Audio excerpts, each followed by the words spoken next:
नमस्कार, मैं अभय कुमार मिश्रा।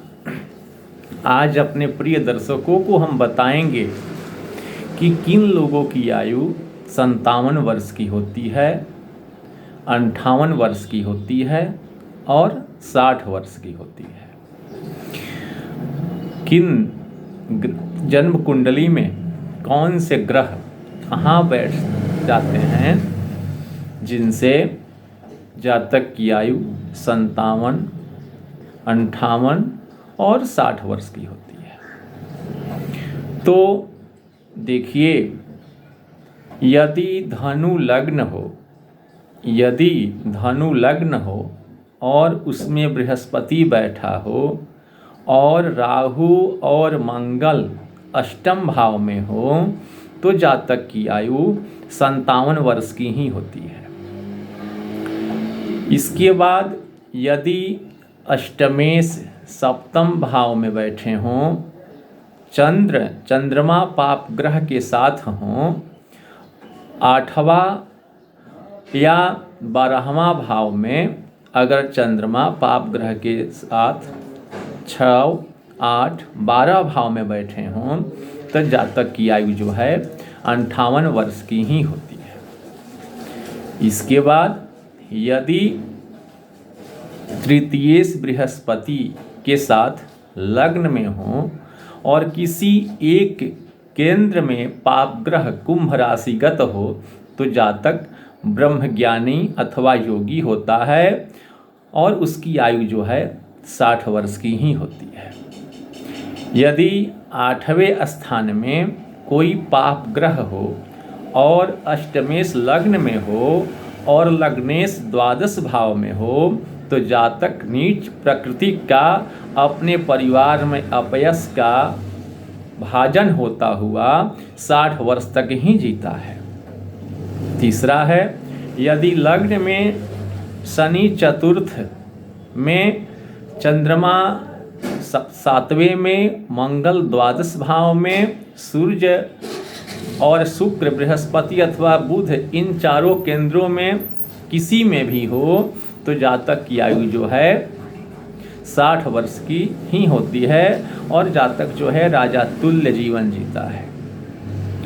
यदि सूर्य अपने शत्रु के साथ मंगल के साथ होकर लग्न में हो तो जातक की आयु 60 वर्ष की ही होती है। यदि चतुर्थ स्थान में कोई पाप ग्रह हो और बृहस्पति शुक्र किसी केंद्र अथवा लग्न में हो तो जातक उत्तम प्राकृतिक का मनुष्य होता हुआ 60 वर्ष तक ही जीता है। यदि लग्नेश से 6, 8, 12 में पाप ग्रह बैठे हों, अष्टम स्थान में कोई शुभ ग्रह न हो तो जातक की आयु 60 वर्ष की ही होती है।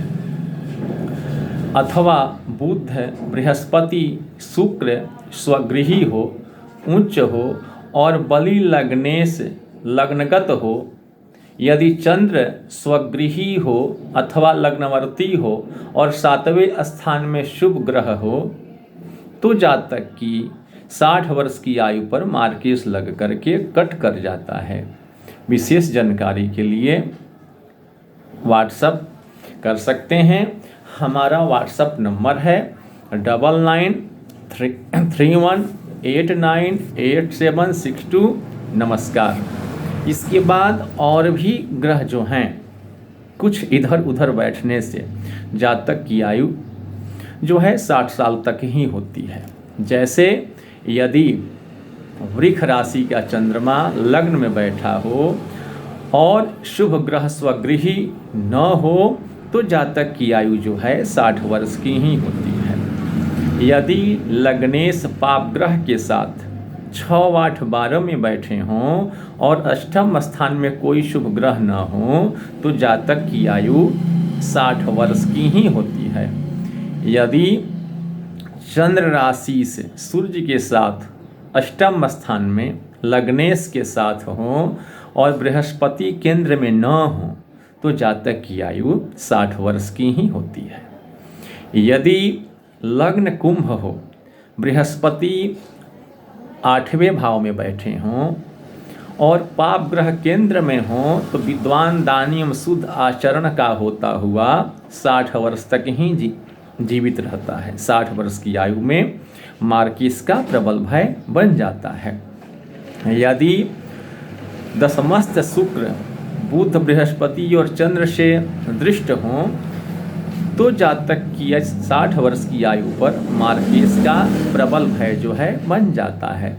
यदि बलि चंद्र लग्न में मूल त्रिकोणस्थ अथवा शुभ राशिगत हों, यदि बलि लग्नेश लग्न में और चंद्र उच्च अथवा स्वक्षेत्री हो, यदि अष्टमस्थ शुभ ग्रह रहित हो और लग्नेश पाप ग्रह के साथ 6 अथवा 12वें भाव में हो, यदि जन्म राशि स्वयं लग्नेश सूर्य के साथ हो और बृहस्पति 8वें भाव में हो और कोई शुभ ग्रह केंद्र में न हो, यदि सभी ग्रह पंचमस्थ हो तो इन उपरोक्त योगों में किसी योग के होने से 60 वर्ष की ही आयु होती है। तो इस उम्र पर मार्केश लगता है। तो मार्केश कैसे कटे?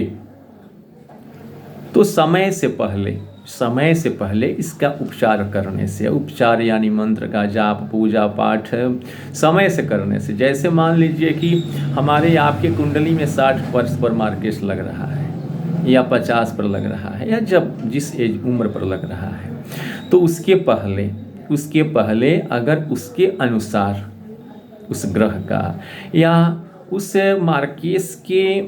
मार्केश कैसे कटे, तो इसका उपचार समय से पहले करने से असाध्य रोग और मार्केश जो है टल जाता है।